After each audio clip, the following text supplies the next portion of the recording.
So good evening, everybody, and welcome back to Colm Hastings, the sequel. Apologies for last night, but there was absolutely no point going on. We had so many technical issues that it would have made the interview just not watchable. So welcome back, Colm. Good evening, Colm. How are we this evening? All is good. All is good. Touch wood, no contact. Yeah, no, the connection is much better this evening. So I'm just going to give a brief review of what we were discussing last night, and pop in anywhere if you think I'm missing anything. You and Rose started noting the sheepdogs about 40 years ago. Correct. And you chose holding the sheepdogs. Both of you fell in love with the breed almost immediately, and I've been in that breed ever since for over 40 years. Yes, unbroken. Your first holding the sheepdog was a nearly dog, didn't quite get made up. Yes. But your second dog then, which was, refresh my memory. Muffins. That's my. She was from same mating actually, so she's really kind of still in the pet stock kind of area. He benefited from what we've learned with him. We applied to her, and she became a champion. She did, and produced several champions as well. So, and that was your first champion. Yes, sir. And again, refreshes the people that influenced you outside and inside the breed. Obviously, Michael McCarthy, of course, and Stella Hart, and John and Chris Lloyd Rogers, who were president of the Olympic Sheepdog Club, were the main influences. They were fabulous people. Fabulous people. And Michael was quite a big character. Still is. Yeah. Sure. Look, Michael is a legend. Like I was saying last night, Michael is the type of person that makes you want to be a better person. I think he'd probably be considered president of the Cork Kennel Club. Would that be Michael, Cork, Ireland, you're joking. He'd make presidential candidacy any country. Yeah, you would. You would. So, what is your biggest achievement in the breed so far? And you've had many. We've been very lucky, and it's been a wonderful journey, Colm. I think you'd have to break that really into two categories: success in the ring and success in the box. I don't know which is the greatest achievement, but both of them have great highs. If I was to say the suggestion in the box, we've been very fortunate with some of the matings that we've done. We've only ever bred a litter when we want to pup ourselves, right? Mm-hmm. We haven't been turning up pups at any huge scale or anything like that. But we had bred quite a few dogs, first-time owners that went on and won groups. They weren't just 40-point champions. They were significant winners in the breed. Mm-hmm. I think probably when I look back at it, even this year where we've had our good friends Vincent and Sonia Farr, who were reasonably new into the breed and showing, ending up annual champion. I mean, that's so much in the breed. It's and they won Best Puppy and Show at the World Dog Show speciality the day after winning Best Puppy and Show. Huge win for me. Achievement. It is, and when you're mentoring people and they're listening and they're doing it, and it's extraordinary. But I think probably one of the biggest achievements I had was, again, another one by chance, and a very reluctant sale of a pup on our part. We sold to an holding sheepdog pup to a young lad, 16 years of age, young John Mearden. I don't know what or not. And he was 16 years of age when he went Best in Show at Limerick, Albury Championship Show on the circuit, which was held at the racetrack. Yes. Consolidated my great feelings for the breeding, that we got that breeding right, and it also consolidated my great belief that in dog showing it is a very fair sport, and if you have a really good dog, you will come through. It was an extraordinary to see a 16-year-old kid winning Best in Show with a dog. So now there came a flip side to that. Flip side I'd point out now. I hadn't reached those lofty heights in the ring myself. It took me 10, 15 years later for me to realise it. But my own boys doing it was great. But the first show after was Tralee, and I bumped into Michael Forte, and Michael, in his own way, approached me on the field and big smile. Well done, Colm. He said, you had a great win yesterday. And I said, oh yeah, we were really thrilled, Michael. He said, but you know what they're saying about you? And I said, no, Michael, what are they saying? Oh, here comes Colm. Sell the best and keep the rest. So there you go. So it took me another 10 years to shake off that title, you know. Yeah. And, but you've had great success across the Atlantic as well, haven't you? We have. And that's a great partnership you have. Yes, I was very, very fortunate to get going to partnership with Jerry Marder. Now, Jerry Marder, to everyone in the Brady's, she's a legend. She's a lady, but she's a person I have huge respect for. And when we got Sue originally from Jerry, Sue came up to us as an American champion. And Jerry was well aware of the quality that she was sending over to Paddy the Stranger, right? And I think we quickly understood each other, and she knew that it wouldn't be the end of Sue, you know. Nobody wants to part with a world beater, right? And she was a really special lady, right? Sue, from the day she hit the sod here with Best in Show first day out under Marie Hamill up in Banbridge, and she had an incredible career. She won everything that we could, her Irish title, her English title, international title. She ended up top points bitch in America in 2013. She was the first silver grand champion in the breed in America, which is for an Irish a transatlantic old English, we call it.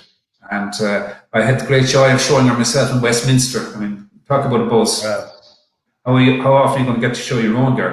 And she won her final show, which we showed her at the World Show in Amsterdam. She got best of breed at 10 years of age, which is an amazing achievement for a veteran.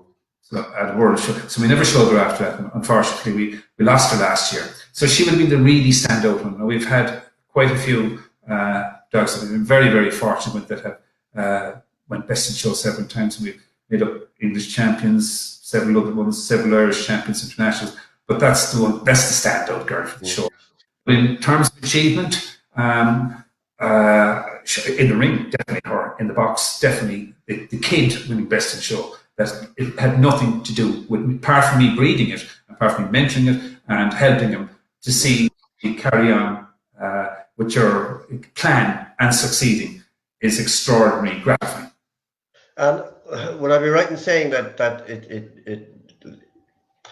owning your sheepdogs in your house is very, very much a partnership between yourself and Rose, and anybody that knows you here in this country will know that you are the front man almost, but that Rose is I know the engine. I know where you're going with this one, right? yeah. We're all okay with a brush outside the ring, but there's very little work going on with it. I've been accused of a lot of things now. No, Rose and myself are a complete partnership. As I was saying last night, we've been together since we were kids, right? School kids, we used to mitch from school together, right? Now we can't mitch from work together because we both work together, right? So, everything we do in life has been a partnership, absolutely 50-50, And when it comes to the decisions that we make, they're 50-50 too, I'll give you a classic example now of how we make decisions in our house. Many years ago, Colm, when you first remember me at dog shows where I had long hair, beard, I would describe the look as bohemian and interesting, right? Windswept, right? So Rose was transforming me from windswept and interesting into Metro Man, right? And she went away and bought me a shirt. We were only talking about this today. She bought me the shirt, and the shirt was completely up to sync from what I had been wearing all the time.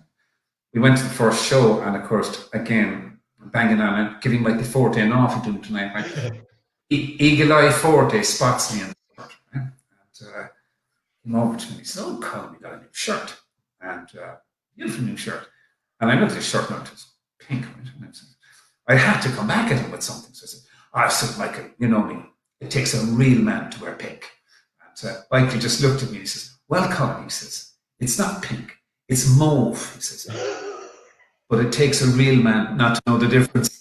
I had to give him that one in fairness. Yeah. So And that's what it's. you mentioned your achievements in the box, which to Yeah, anyone out there that doesn't understand that, we're talking breeding wise. of course. So when you're choosing who to breed, what to, are you a pedigree reader, or do you use your eye more?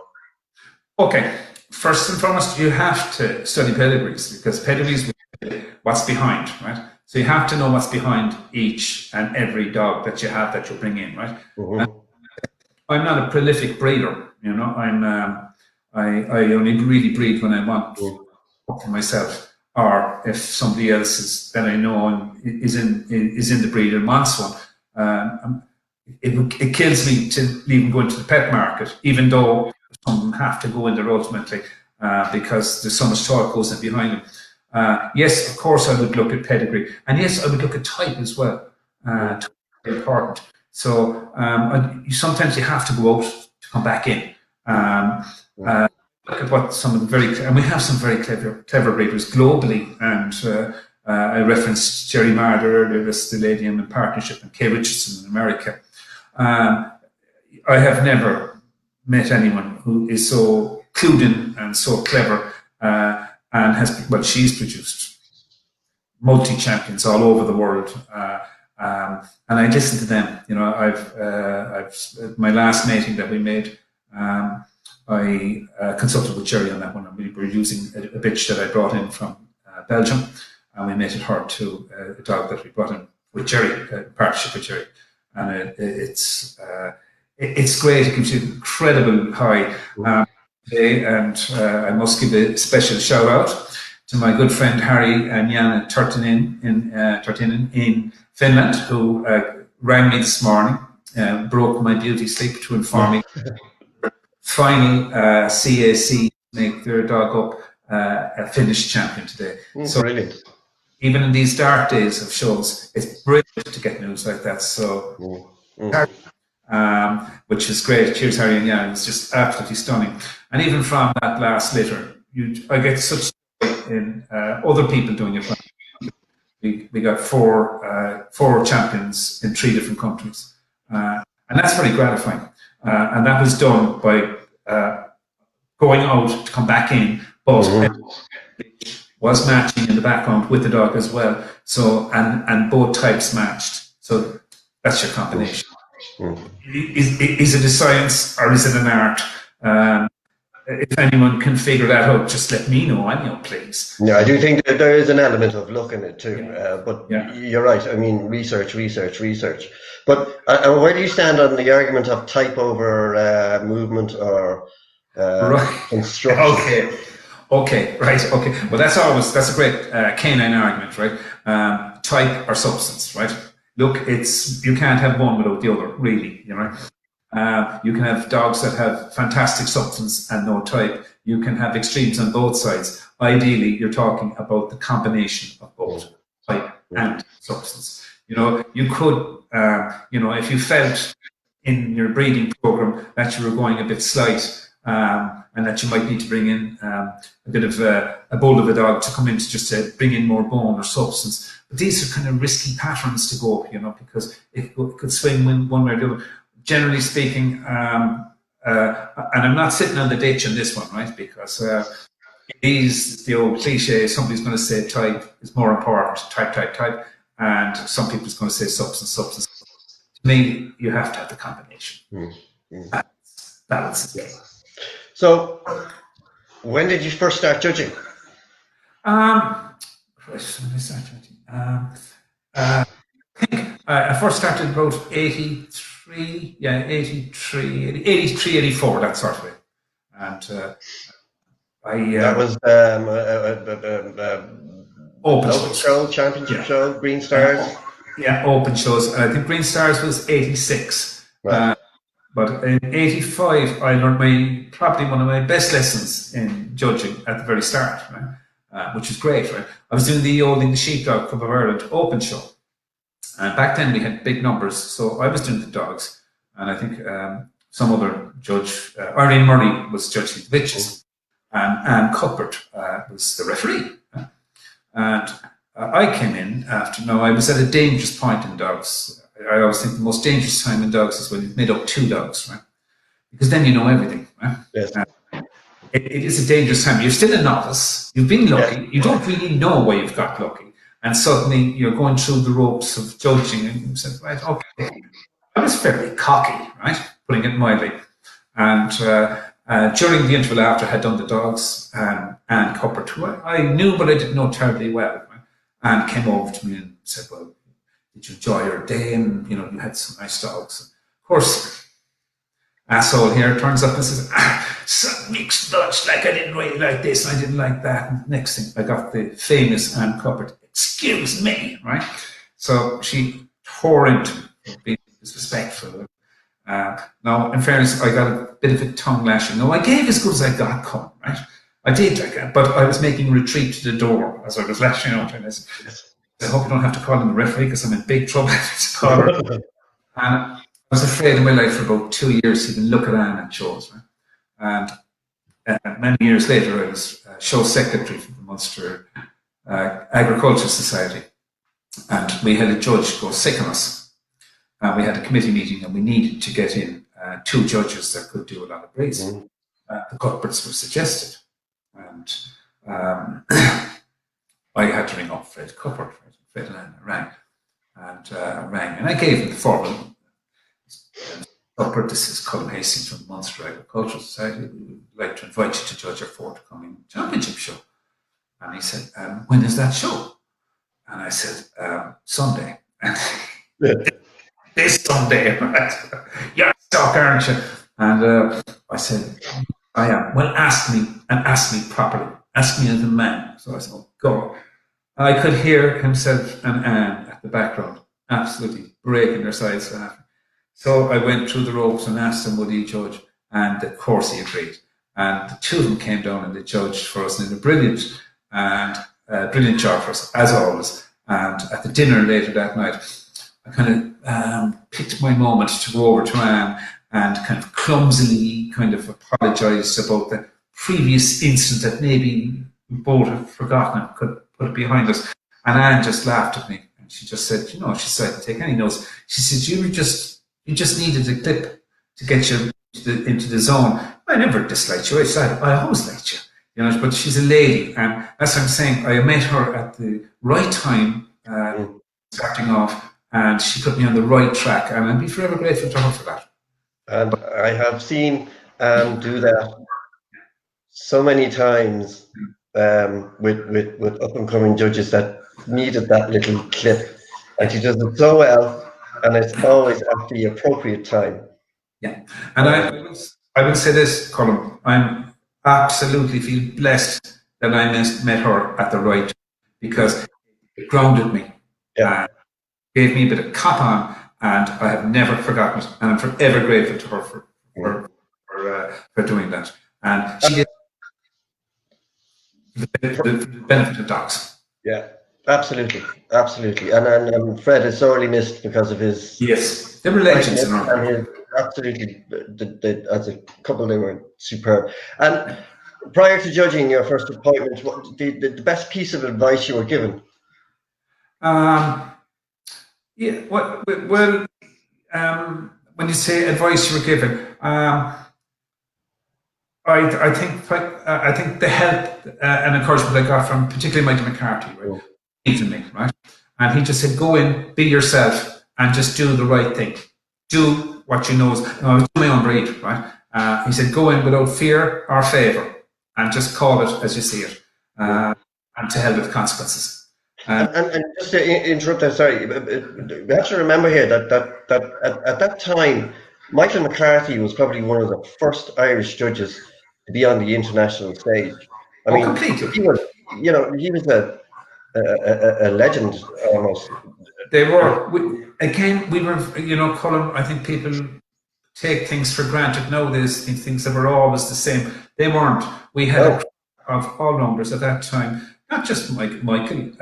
You would have had Jack Travers, you would have had the Cuthberts, you would have had the Plunketts. That's just naming a few, and England as well, and a few. They were kind of the pioneers, for want of a better word, and they went out and represented Ireland, and we owe them a great debt because until they travelled outside the country, no one even knew we were showing dogs here, and they represented us on the global stage to the point that it opened the floodgates for the rest of us. For that, and indeed, Jerry and Francis Hickey. Oh well, Jerry and Francis, brilliant, absolutely brilliant. You know, I could tell you a very funny story with Jerry if we have the time.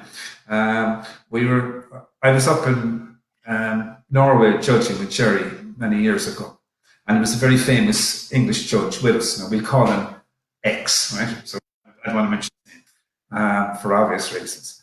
And Jerry and myself and X were having dinner at it was the Norwegian Kennel Club show, and we were a bit taken back by the hospitality. One voucher for your drink, right? And I said, nobody wants to go on nobody wants to go on the tail when you're judging because it's crazy. If you've got to work the following day, it's not going to happen, right? So that doesn't happen. But come on, one glass of wine. Sort of starts. Okay, so myself and Jerry and X went out to the bar after, so we'd have a drink in you for bed. So I bought the round, and the round we were kind of looking at ourselves. How much was that? Like, it was 30 or 40 quid at the time. Whereas that round in Ireland would be £10 at the time. Mm-hmm. We were saying, okay, Grant, when you're out, you're out. And we said, that's great. And the next thing, X disappears, right? Seth and Jerry sit down. And what did he do? He went back into where all the judges were having the dinner and picked up all the vouchers they left behind. Right? And he brought it out to the bar. So we were saying, okay. So poor old bar, we're the only 3 people in the bar. So I think Jerry left after the 3rd drink because he has more sense than me. And wise man that he was. But I stayed on the points, so I wasn't happy. So after about 4 or 5 pints, I said, that's it, I'm finishing up because I need to focus tomorrow. But X wasn't having it, right? He was going to spend every voucher he worked hard for, right? So eventually he broke the poor barman's heart. He was having things like, I'll try a Cointreau, he's full of points, I'll try a Dram Dewey, I'll try this, anything, but he used the whole lot. So when we left at the bar, which was across the road from the hotel, it's fair to say I had to carry X across the road. Of course. So I had to carry him and I put him into his bed. And that was grand. And I threw him on his bed. I said, look, we shout in the morning for breakfast. And we got a great kick out of this later, myself and Jerry, right? So about 6 o'clock in the morning, I get a phone call from X, right? And he rings me and says, Colm, I think I'm after having a stroke. I can't move one part of it. And I said, oh, jeez, what do I do here? Right? I said, stay where you are. I said, I'll go down to reception. We'll organise a doctor. We'll get this sorted. So that's grand. I'm now waking up in the dark and trying to get myself out of the room and ring reception. Next, the phone rings again. And it's X. And he said to me, it's okay, lad. It's okay, lad. No need to call the doctor. I'm okay. And I said, hang on, I'll come over to him. He's only across the corridor. So I went across the corridor to him. He's sitting in his bed. And he's puffing. He's panting. And I said, look, we can't have this. I said, I couldn't have it on my conscience. I'm going out to reception and get a doctor. Don't. I said, look, I am. He said, don't go. He forgot to set his clock, obviously, so he was 2 hours behind, right? Right. So he thought he was getting up when 6 o'clock in the morning, he thought it was 8, so he thought he was late for breakfast. And he got up in a blind panic and he put his 2 legs into one leg of the trousers. And he thought he was after having a stroke. So he begged me not to tell anyone. So when I got down for breakfast, first thing I saw was Jerry, right? Could I hold that back? No way. Every one of us thought it was hilarious. But I will say this much. He was a gentleman. And Jerry and Francis, they were beautiful company. When there was a piano, and Francis would sing The Mountains of Mourne or whatever. They were really good, great ambassadors, really knowledgeable people, and dog shows us all the more loss for them not being. And going back now to more serious note, how important do you think it is for aspiring judges to ask questions of breeders and established judges? Because there is an element these days that everybody wants to get onto the judging ladder and get up that ladder as quickly as Yeah. possible. But Well, do you think yeah. it's important? Oh, do I think it? What? Come on, it's essential, Colm. Look, Colm. What's a dog show? Right? I'll tell you what a dog show is to any aspiring judge or any aspiring groomer or any aspiring person in life. It's an open university. Right? It is. It's an open university with knowledge accessible, and people are only too willing and free, to part with information and help you and assist you. For young aspiring judges, right? Okay, I've heard, the overambitious ones, right? There's two sides to that coin, right? You could say they're asking you today and they're telling you tomorrow, right? Or the other one is the older I get, the better I used to be, right? So one of you. So I would say when you have aspiring judges coming up, right? For starters, look, are you the right person to judge? It's not a rite of passage. It's not a necessity in dogs. If you show and you get involved, and if the stewarding is a great experience. Getting involved in canine clubs, I know we'll touch this now later on. These are all good things, and these are all good avenues to understanding the game. You need to understand the game first before you judge. My overriding advice to any person that wants to start judging is take your time, enjoy whatever phase in life you're in, whatever phase of development you are in this game. Don't be wishing your life away. Don't be in a big rush to get to the end. Believe me, right? It's the journey is what's important here, not how to get there as fast as possible. Because you will be outed. There will become a day of reckoning. If and fast track. And the clubs also have a care of duty to dogs as well, not to be fast tracking people. Just because you come through some sort of a criteria doesn't mean to say you'll make a good judge. Absolutely. You do need, or boy, the eye before you even start. If you have never had a really good dog and can't understand why you can't win, then really you should think about, is judging right for me? You need to have some sort of understanding of the game because judging isn't it isn't an academic subject, even though you have to do a lot of studying. You have to. I would say you had a lady on last week. I forget her name now. That was quite brilliant when she said that. It's something I've always done, by the way, because we brilliant people recognise each other. She said she'd read the history of the breed, right? To go near the breed standard, because the whole thing knits in. Then once if you can understand what the breed for purpose is, then make understanding the breed standard.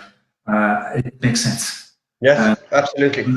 And you need to be able to do that. And it is, it's not just a fast track game, right? It's really gently, slowly, put yourself in, build it up. And if you find, say on your second or third appointment, just say, I'm putting a breed here now, just say Rottweilers. Just say you judge Rottweilers and you weren't very happy with the way you judged them, right? Then go back and do them. Don't run forward until you actually have whatever you've done really covered, and because you will be outed when you go to different countries. We might not have absolutely. We might not have the numbers here in some breeds, but you could go and you could judge just say Bedlington Terriers, where we might have 2 or 3 here or whatever, and then you have a class of 40 of them. Now, there's a big difference between judging 2 and 3 and 40. So you need to get that experience. And I would say to anyone that's starting off judging, again,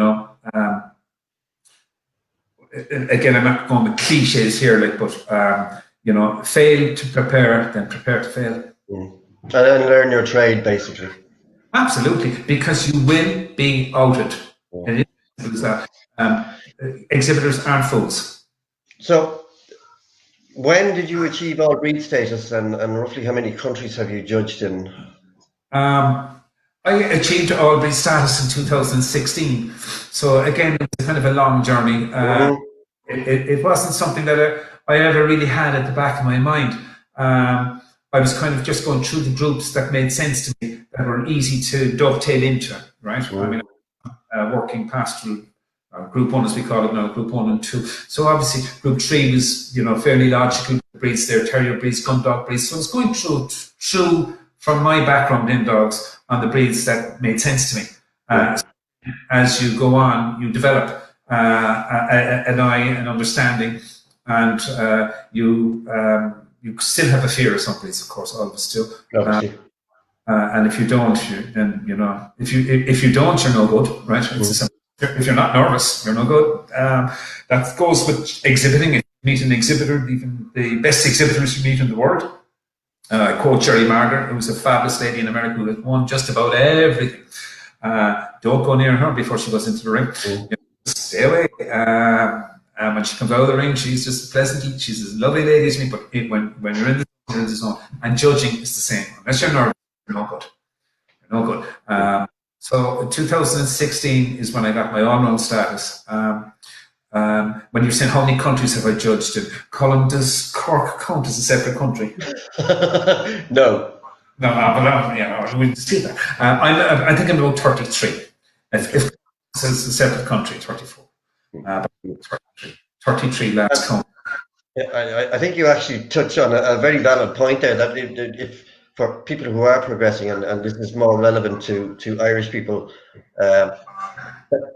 choose your groups properly. Don't finish group 2 and then decide I want to go into group 9. That makes no sense. So I think you make a very valid point there. Do step your progressions logically. Yeah, and I wasn't doing it with all-rounder status, right? It was only I was away on a trip judging, and I was with Anthony Kelly, right? And Anthony said, Colm, you're very close to it.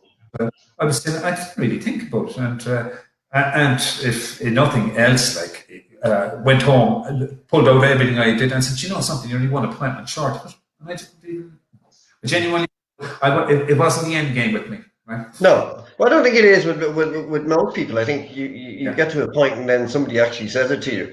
Oh, you must be close, and then you say, and it can be a double-edged sword being all rounder anyway. Somebody's just mentioning here how many coats have you left in those countries, whatever that reference is to. That's Jimmy Burns. Tell Jimmy I was asking for him.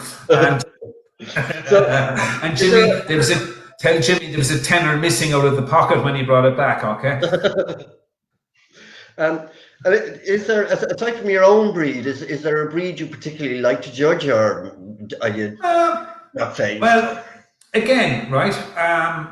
Obviously, I like judging my own breed. Of course, I do, because I'm not just judging my own breed when I'm judging it. I'm assessing what everybody else has, and I'm also looking at what I need to improve on my own guys, and I'm checking to see up to speed with the top guys. So judging your own breed is a bit of a kind of, come on, okay, you're judging, you're putting the dogs up, but you're also looking at what's there, and I'm saying, I might use this guy down the road. That's a beautiful pup, and I watch their lines. So that's when you judge your own breed. So that's slightly different, right? But it depends. When you're judging quality dogs, right? Do you have a favourite? I mean, I do. If somebody says to me, a sweet plum for me would be, say, Wheaten Terriers in Sweden or in Scandinavia. They're gorgeous, right? Because when I first went out to do them a couple of years ago, there was a civil war going on, Irish type, American type, and you remember you're Irish and all this sort of stuff. If it's about coat, or if it's about whatever.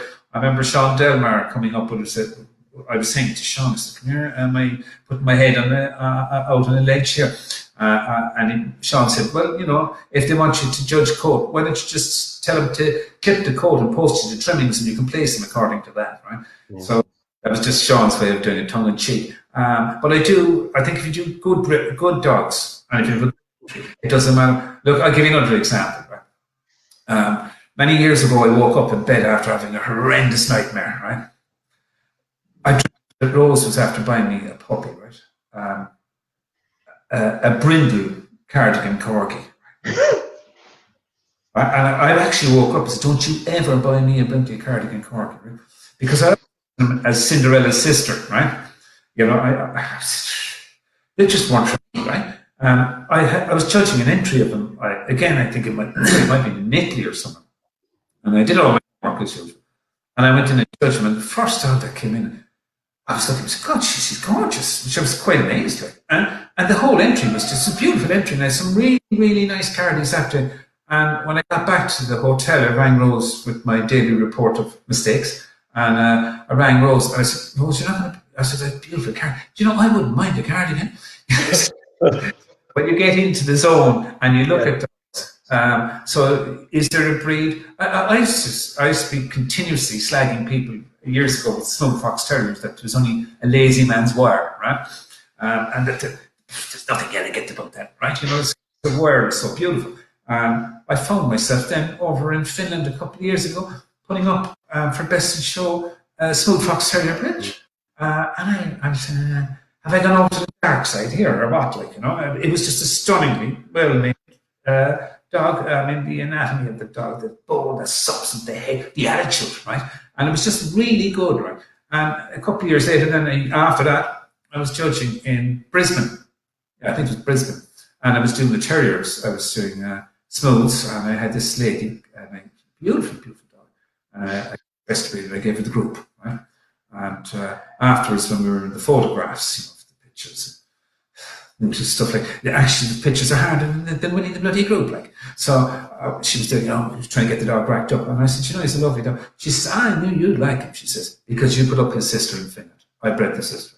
So do you know, I mean, I'm not just blowing my own trumpet, but I was really pleased that Absolutely. Yeah. When you see good dogs, Colm, it doesn't matter what breed they are.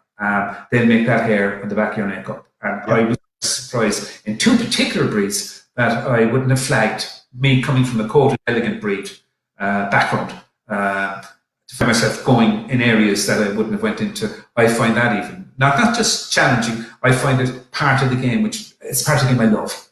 Yeah, it's very valid. Similarly, when Rita and I were judging in Australia earlier this year, and I was doing Cane Corso, which, you know, coming from American Cockers to Cane Corso, it's a bit of a journey. But they were stunning. They were absolutely stunning, and it's a breed I would never have thought of as they're stunning. But these, and it is amazing. I mean, you're right, goosebumps. But is there a fault that really irritates you? Yes. Yeah. Okay. Okay. I think now I'm going to go very basic on this one, right? I think what really irritates me is unhealthy dogs and dogs with bad temperaments. Now that's so unjudging, right? I think a lot of judges get a bit chefy, if that's the right word, right? And you know, criticize dogs for top lines, criticize dogs for eye color, short upper arms, you know, poor construction, whatever. No, I think we need to wake up a bit here now, a small bit, and get serious, right? All the problems, and we'll address this in further questions, right? All the problems we have in dogs are coming down to health issues and temperament issues. Because in the show world, we don't have it, right? Because if we're breeding dogs that are genuinely unhealthy, they're going over on the street and they're going into veterinary surgery, is presenting problems to the game. And aggressive are presenting us with problems that we shouldn't be having. So I think before we start judging dogs, these are things that we should open up our eyes a little bit now and get a little bit more serious on it. If you have a dog that can't breed, if you can hear the breed coming before you see it, you know you're in trouble. You're not breed. We should, you know, this doesn't happen. But we'll get to this later on. That's what irritates me more than anything else. Of course, I want to see lovely, free-moving dogs that we have. I love to see, you know, poetry and motion. Everyone wants to see substance, elegance. But to me, if I had to say what irritates me, my main source of irritation in dogs are dogs that are going to harm our game if we don't put the foot on. Fair point. You mentioned, obviously you've judged all around the world, and you mentioned Scandinavia, etc. Critiquing, do you like it? Do you think it should be introduced more widely? Do you see a value in it? Oh yeah, sure. I like critiquing. I think it's a very useful tool for a judge. I think it is your way of connecting with the exhibitor or with the dog. It's your way of having an input. But critiquing is it's look. I'll give you an example, right, of a critique, right. You could say it stands four square, good strong back, parallel front and parallel rear end. Unfortunately, only moved with a push. Beautiful mahogany colour. I'm not talking about a dog. I'm talking about a chair, right? That's what I'm talking about. So a critique must mean something, right? It has to mean something. You can't just blast people with words. The critique. I always think that. I always like to think that. And I don't go with these people that go with these negative critiques either. Just, oh yeah, how clever am I to bang these things at you? I think a critique should be based on what's actually standing in front of you. What level, most dogs are a work in progress, right? Let's be honest with if you were to take the percentage, right, of dogs that are shown in the show, maybe 15% of the finished product, So that's why we have so many puppy classes, junior classes, intermediate classes, because they're on the journey, they're on the way. So your job as a judge is to critique him while he's on that journey. So I think critiquing, I would love to see critiquing in Ireland, but the reality is there are costs attached to it. And there's also personnel attached to it. And we're a small country. The cost is one factor, the personnel is another factor. Have two stewards. Most clubs or shows are struggling to get one steward.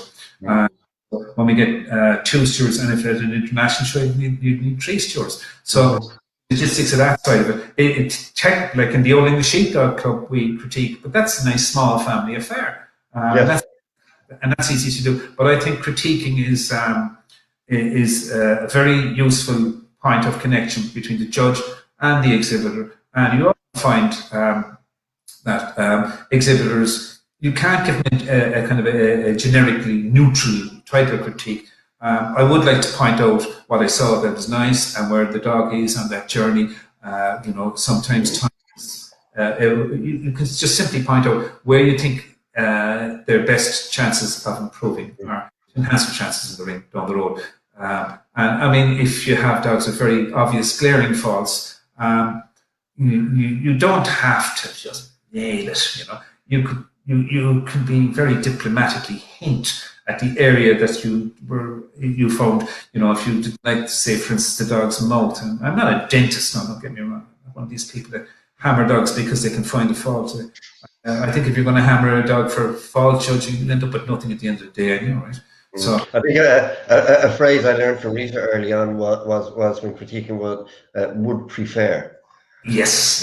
You're not damning the dog, but unless it's absolutely a glaring fault. But there's no point in sending a fella into the valley of death, right? If there's it is important to I mean, this has popped up in other interviews where some judges will give a glowing critique and then give the dog a very good. There's no value to that.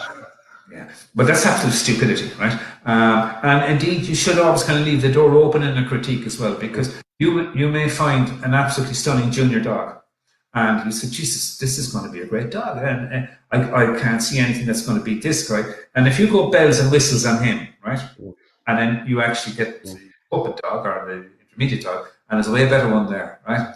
It's very difficult to explain. I loved him, but I loved the other one plus one. So it's clever. And the CQ system, or CK, whichever way you want to pronounce it. Do you like it? Love it. Right, that's the Scandinavian system. Right. Okay. I think in Scandinavia it works brilliantly. Right, really brilliantly. Right.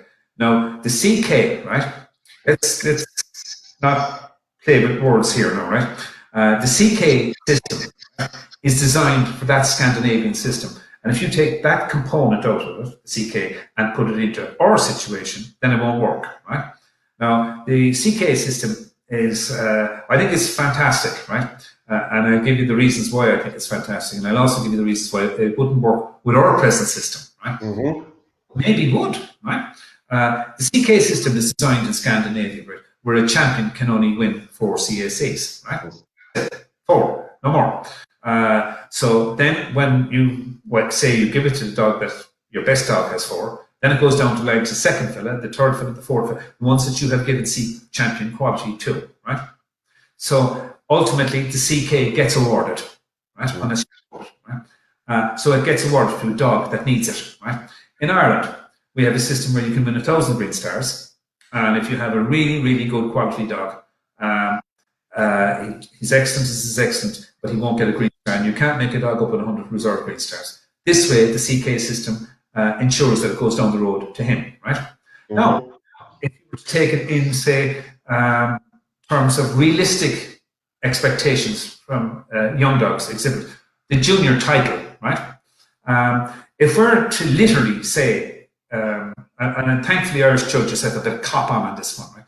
If we're to literally say that the junior dog is excellent, so can qualify for excellent champion, but it that if he's the only one, or sorry, that he has to be as same excellent as the finished product in the champion class or the open class. And that's not the case with slow developing dogs. You could have a St. Bernard who's a junior St. Bernard who's excellent, but he's not finished. So what do you do if you turn around and say, well, okay, he's very good, but he's excellent for his age. So people say, is it excellent 1, excellent 2? No, I'm a firm believer that the CK system, within the framework of what it's using, is perfect. But if we apply it to our system, it's less perfect because we need to change. I do think we should bring it into Ireland, and I do think we should change the Green Star system as well, something which would be similarly aligned to what they have in Scandinavia. You only have to take one look at Finland, for instance. For a population that's marginally bigger than ours, look at their dog show structure. It's extraordinary. Extraordinary. If we were to use them as an example, and I do think that I think the CK system is excellent for what it's used for. If we can't. Fair comment. Fair comment. Somebody just commenting here, by the way, that it's a very mauve shirt you're wearing tonight, or is it? Oh, yes. I wonder who that might be. I know who that is. Good evening, Michael.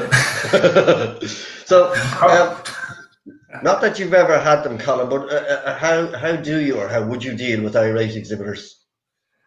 Well, here you go. I know everyone has answered this very well, I thought, because I've been looking at the other 16 interviews as well. You know, I mean, I'm not that confident, right?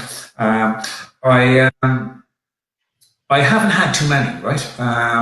To be honest, I haven't, right? And I've been fortunate. I think probably in Ireland, I'm kind of deemed as a bit of a smart ass, so there's no point, right?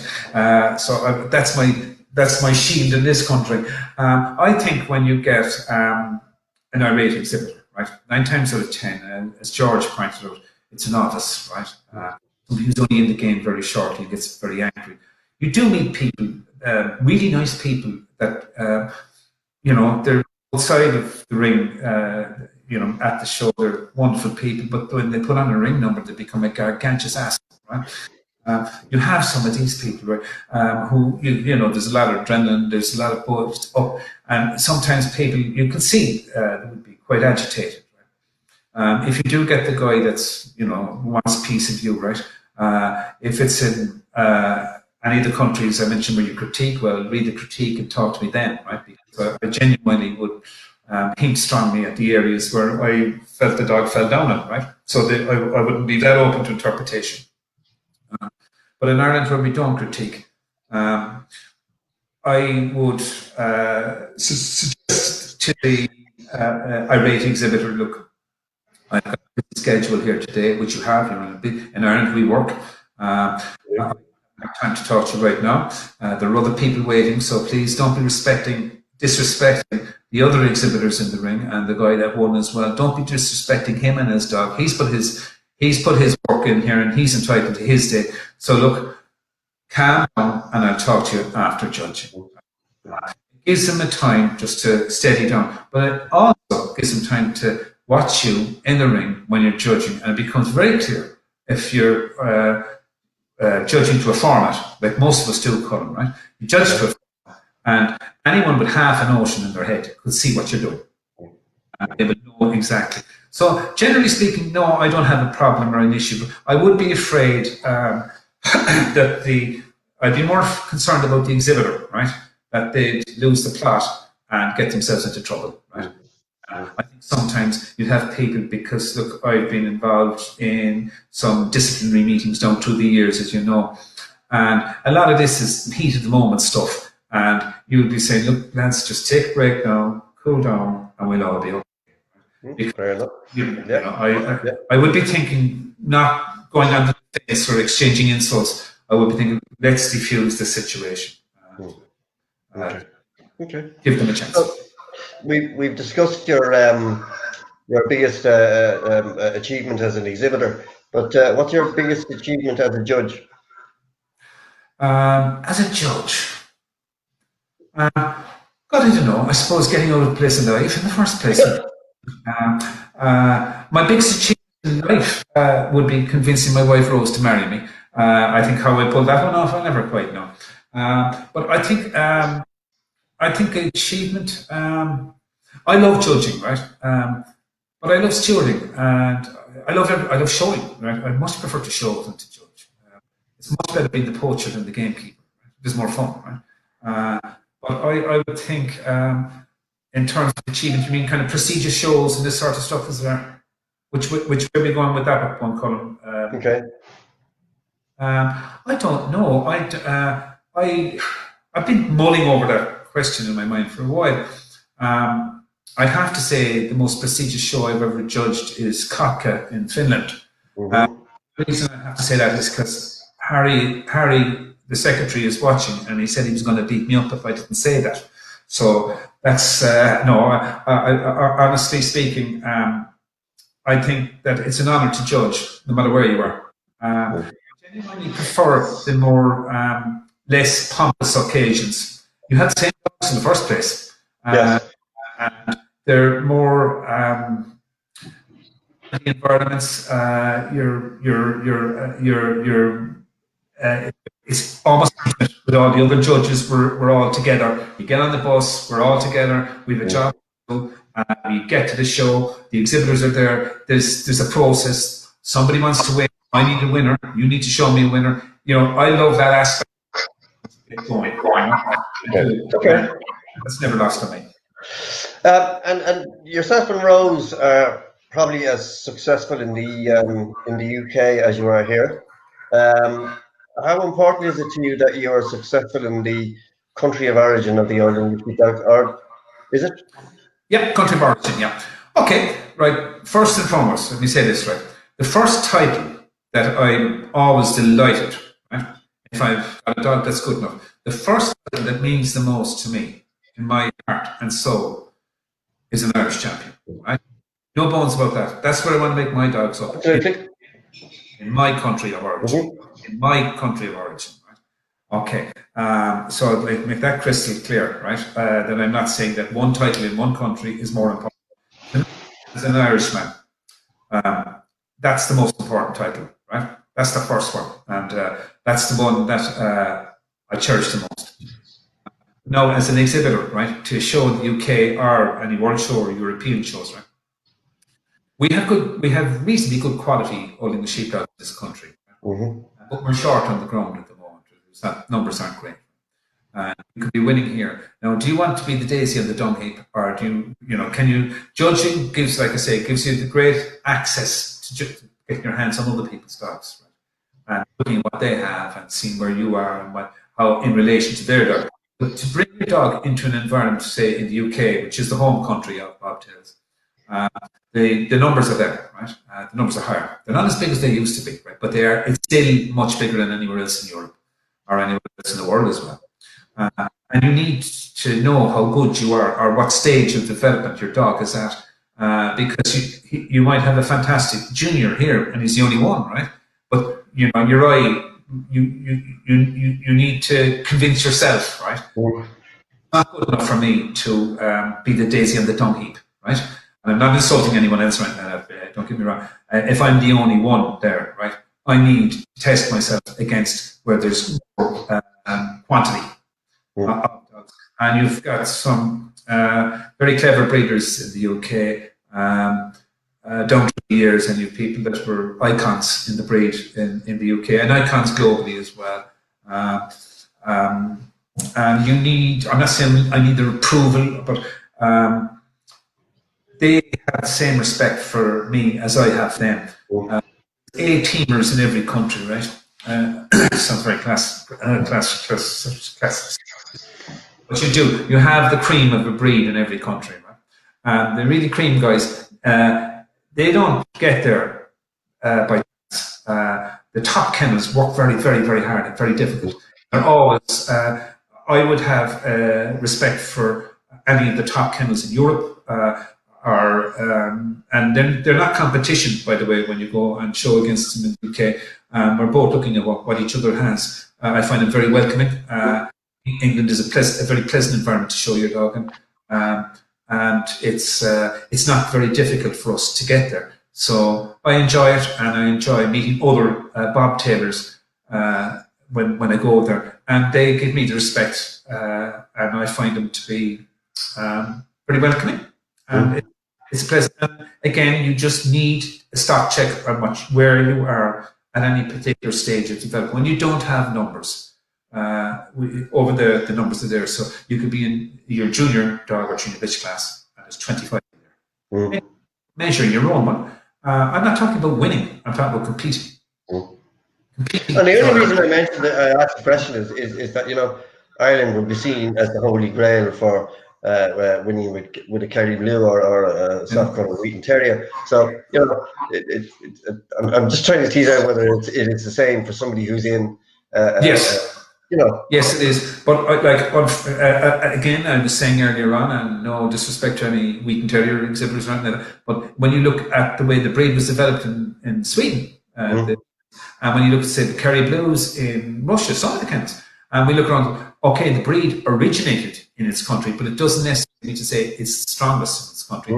That's a valid point.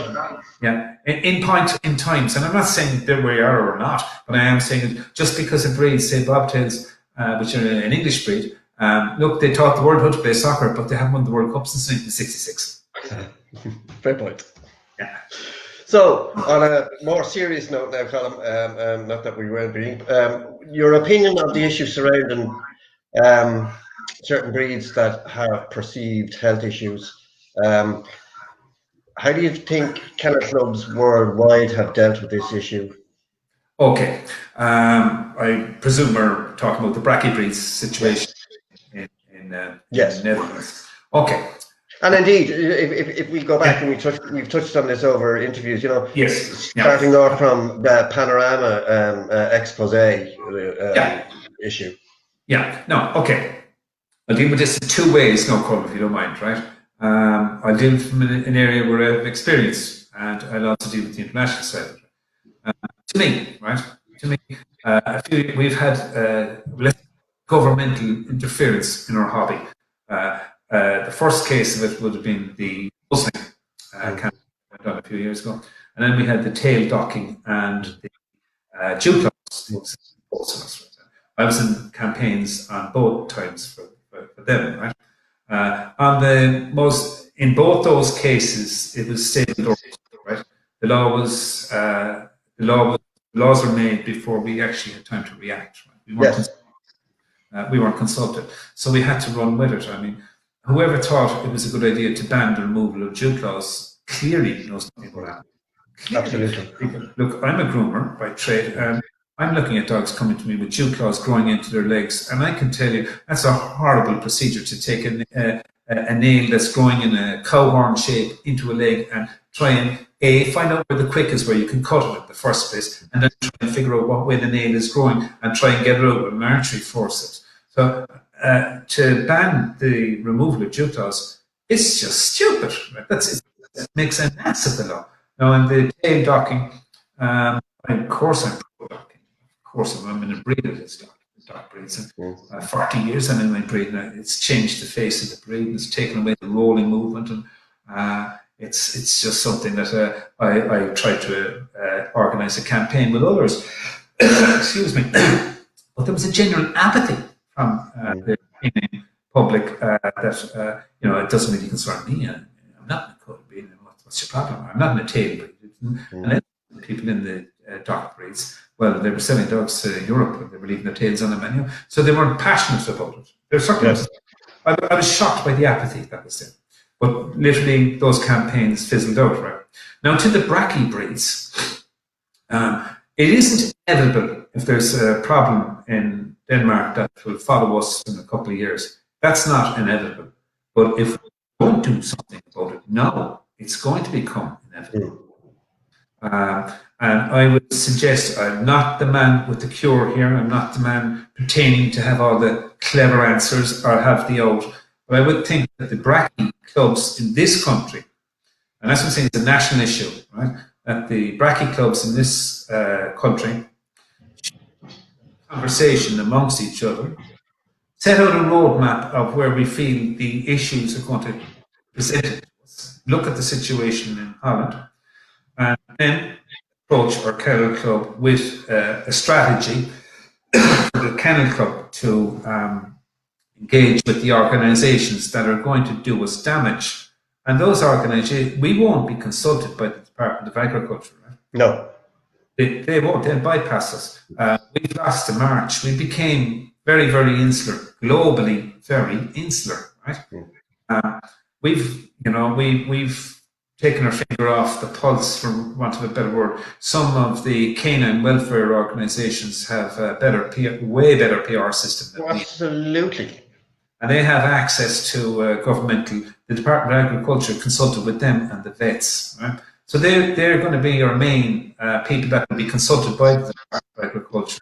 Again, may I be so bold as to make the suggestion that the Bracky breeds identify what issues blew up in Holland, and if we need a case where every male and female that are to be bred from have to be health checked by a vet, would certainly wipe out the veterinary claim that we're breeding unhealthy stock, because if the vets themselves are signing off on it, now they're doing microchipping anyhow, and it's no great expense to bring your dog to have them vet checked, and if the vet says the dog's healthy and the bitch is healthy, so that cuts out the argument from the vets saying that we're producing unhealthy stock. And if we, as a group, an organisation, the Kennel Club, and the Kennel Club is all of us, it's not just a committee that meets in a dark room, it's every single one of us. If the Kennel Club then were to approach some of the key, and I do mean the key welfare animal organisation groups, that not the headbangers, no, right?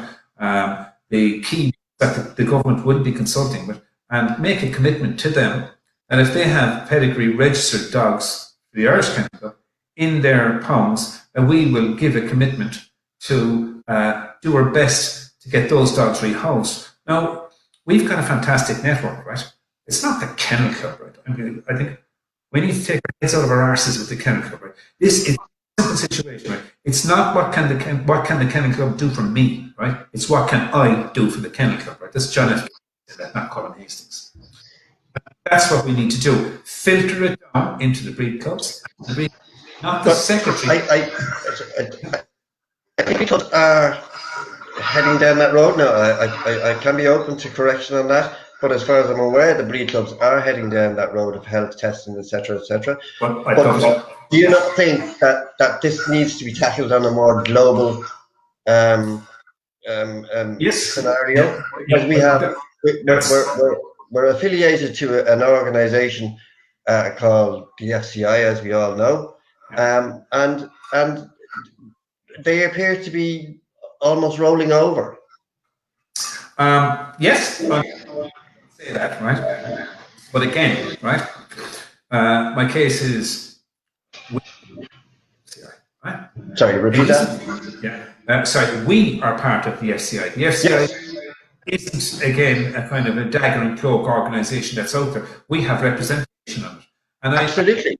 And I think we should make the case with our representatives that each individual kennel club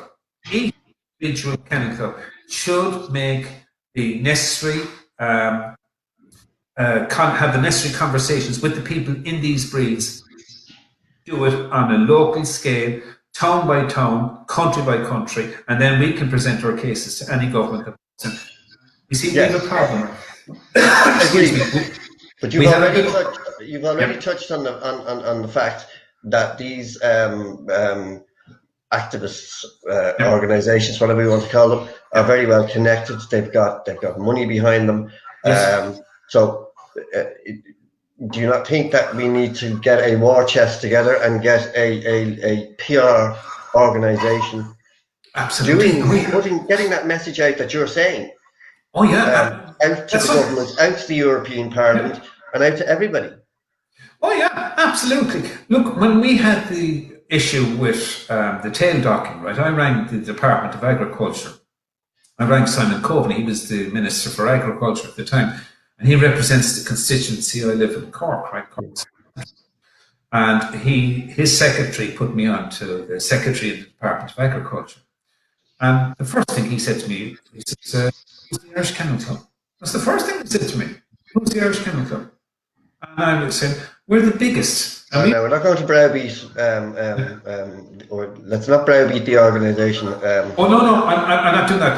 Yeah, and I get you. What I'm saying is, they weren't aware that we are the biggest, and we are the biggest canine welfare group in the country. That's what the Kennel Club is about. That's what we are about. We are the ultimate conservationists, because preserving the breed standards. That's what we do, right?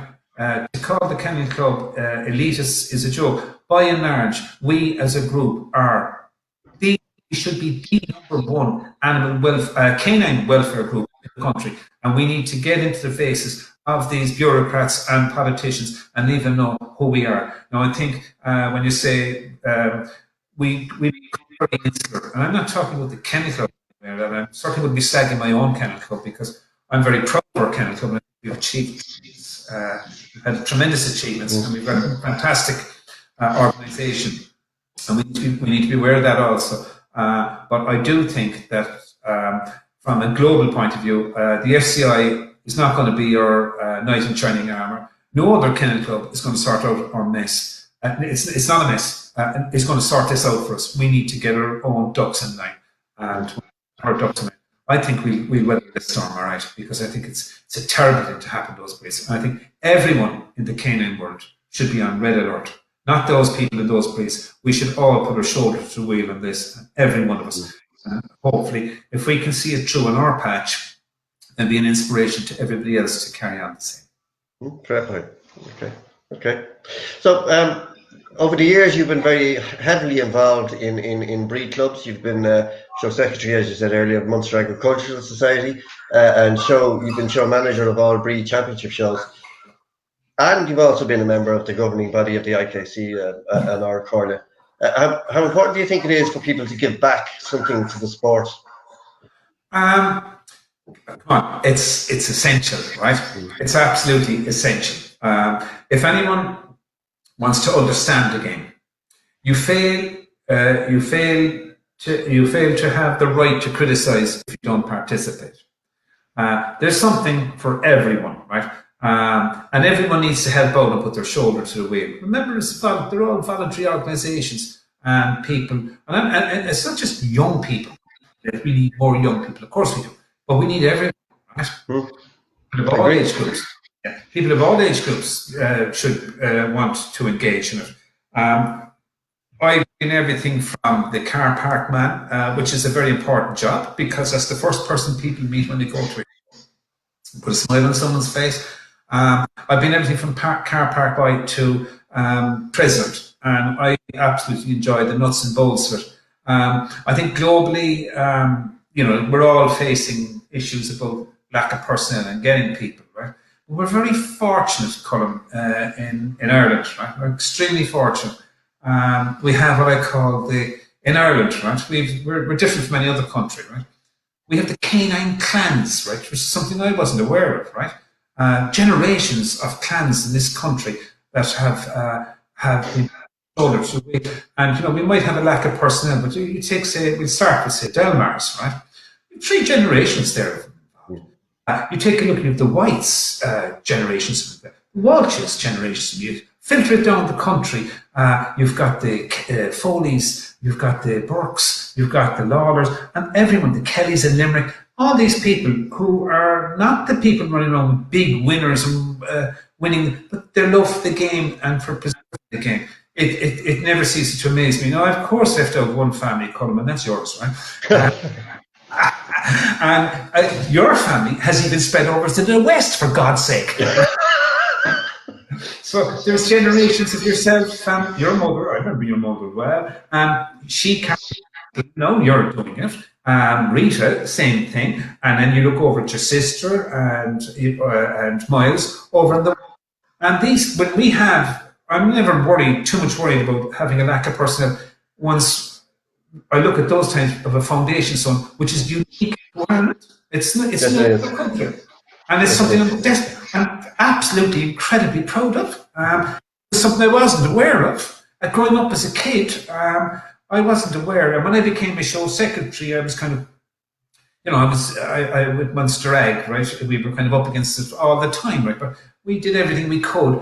And I learned a terrible amount. So no matter what job you do at a show, there's tremendous fun in it.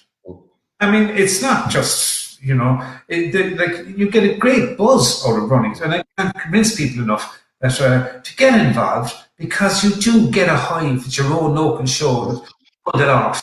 And that, you ran a good show. Absolutely. And it makes you better, even as a judge. If you don't understand how the judge's book is put together, if you don't understand what the steward is doing, what are you doing in the ring, right? Mm-hmm. You understand nuts and bolts, because the whole mechanics of running a dog show is stunning. I actually think I left out one other family, and a family I love, the Cuthberts, of course. But what I'm saying is, you can see these people, right? They're there, and they've helped generations of us, and that cornerstone we have is something we should be cherishing, and I mean cherishing. And I totally agree. Yeah, and I just want to take this opportunity now, not to brown nose, but just to say thanks to you and to all those clans and the ones that I've missed out. But they know who they are, and they know who I'm talking about. Without their effort, we wouldn't have dog shows. That's right. So moving on. For dinner guests, must-have dinner guests, past or present. Oh God! And we understand that Rose will be doing the cooking. Yeah, no, Rose, go out there and check who's judging next week. Okay. I won't beat on this one, right? Okay, of course I'd have to have Michael McCarthy, right? He's a no-brainer for me, right? Absolutely. He's an absolute no-brainer because he's great. He's an inspirational man to everyone that knows him. And he's a great motivator, and he's good crack, and he's good company, right? Well, that's the most important thing, right? The second guy I'd have at the table would be, of course, my good friend Anthony Kelly. I couldn't miss Anthony. So I'd have Anthony there making sure that we're all behaving ourselves. And the third person I'd have would be a person I've huge respect for in dogs, from Northern Ireland, Alan Matthews. Mm-hmm. Alan is an incredibly knowledgeable person. Right? Just because you're older than someone doesn't mean you're wiser than them, right? And when we worry about not having young people coming in, right? We've got him. We've got, say, the likes of Anita Foley, people like Sinead Taggart, and people that are really dedicated and really knowledgeable young people. Even say, do you know that? What's his name? Miles, your nephew, Miles. I was at a show. I was coming up to him at a show a year or two ago. The fantastic Scotty that he was showing at the time. It's not easy for a Scotty to end up top terrier in this country. We have so many terriers, right? And I went over to him, and I was amazed by his maturity. And I said to him, Miles, well done. It wasn't an easy achievement that you did. And I said, well done. And he looked at me and he says, Colm, he says, I used to be a nice guy. No, I'm just a smart ass. I just said, that's maturity beyond this years, right? So I see that, right? And I don't think that there were great men long ago, and what's coming up isn't good either, right? I think we've got a great balance. But that's number three, and I think if you were to look and say Alan Match's CV in dogs, it's extraordinary, but his actual knowledge is extraordinary. Yes. His knowledge is extraordinary. He's always telling me, I'm second generation, you're only a blow-in, right? And he's right, right? But I mean, what you call it? But their knowledge and commitment to the game, right? With Limerick, and you can see the same. And Michael, that's why those three are at my table, because they have a commitment to the sport. They're incredibly knowledgeable, and they're not boring, right? I wouldn't have a bore at my table if it's pontificating asshole who's just boring everyone to death, telling you how important they are. Right? I don't want to see them. You know, go to someone else's table. Right? And my fourth guest is a lady that I couldn't leave out. That's Jerry Martin, my partner in crime. He's the most knowledgeable and most committed to the breed human being that I've ever met. I mean, this lady, I'm not going to tell you her age or her weight because I know she's watching, but Jerry has so much energy, and she drives from one end to the other end of America and goes to these clusters, 4 of them in a weekend. I don't know where that lady gets the energy and commitment and dedication. It blows me away. I thought that few people would have commitment to the game than I had. I really did, Colm, right? Because I mean, I had to rehome, as I sent you last night. Right? I have huge commitment to my dogs, right? I've always said that they're not livestock. They're not show or show ponies. They're my companions through life, right? And when I have this huge drive in me towards my dogs, and I love them, and I say that without any fear of being castigated for it. I do love my dogs, and that has never been lost to me. And this lady, American lady, who sold me a world beater. Not all of us have world beaters, right? And if you have a world beater and you say, well, I'm not selling it, right? I had done the deal with her before as the bitch developed. She sings like a swan, right?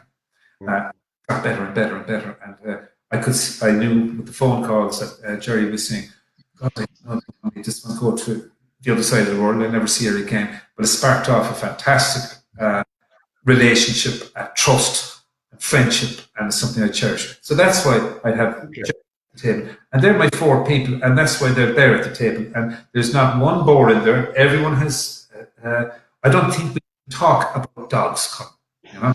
I don't think we even talk. Okay. Now, bearing in mind we have about 10 minutes left, Colm. Okay. Your funniest or most embarrassing moments as an exhibitor or a judge? Oh, Jesus, 10 minutes to try and get that in. You're joking me. Okay, I'll run by a few, right? Look, we've all had them, right? You know, we've had this thing when you're standing in the ring making up your mind, and you point out, you say, sir, first, madam, second, third, fourth. And they're standing there, and first person still looking at you, and you turn around and you say, sir, first. And the next thing, you get this blank look, excuse me, I'm not a sir. You know, so we've all had those ones, right? Oh, Jesus. How? No. Send the steward over, like, you know, okay, you sort it out like that. That'd be as a judge. I had, as a steward, right? That's what I'm saying to people, get involved. A good few years ago, we had Donal Leary was running a show in Mellow, right? Of all places at the time, an open show. And there was the usual suspects, and a couple of guest boggers turned up, right? That were never at a dog show before, right? And I was stewarding with Peter Murphy. Remember Peter?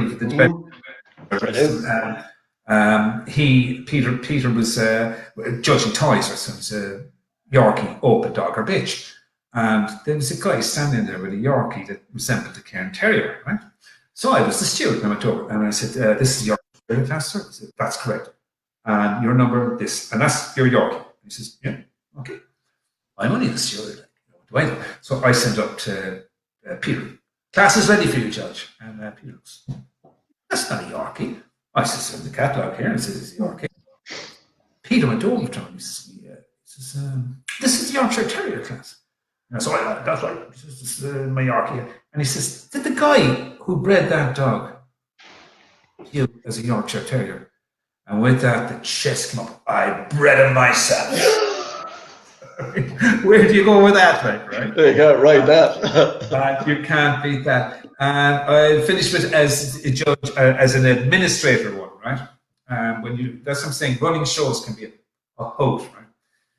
A good few years ago, we used to run on the same weekend as Swords, Canning Club. We used to co-share judges, and people say, "Oh, that weekend is on." We shared the judges, so we had two very famous English judges, UK judges, that were judging in Swords and were coming down to us the following day, and they came down, and now maybe it got lost in translation. Maybe I hinted that were being collected in Dublin, that it was a chauffeur-driven car to bring them to Cork. I don't know, maybe they got that. If McGavin kindly collected the two judges in a car full of Werefox Terriers and, just your genuine family, right? And brought him down for us and the whole lot. And his judge, the English woman, was a bit of a prima donna now, in fairness.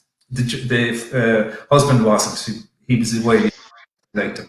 And he went to me, he says, she's not happy, Colm, she's not happy. So she came down, and I was in the secretary's office, down in the Munster Agricultural Showgrounds, right?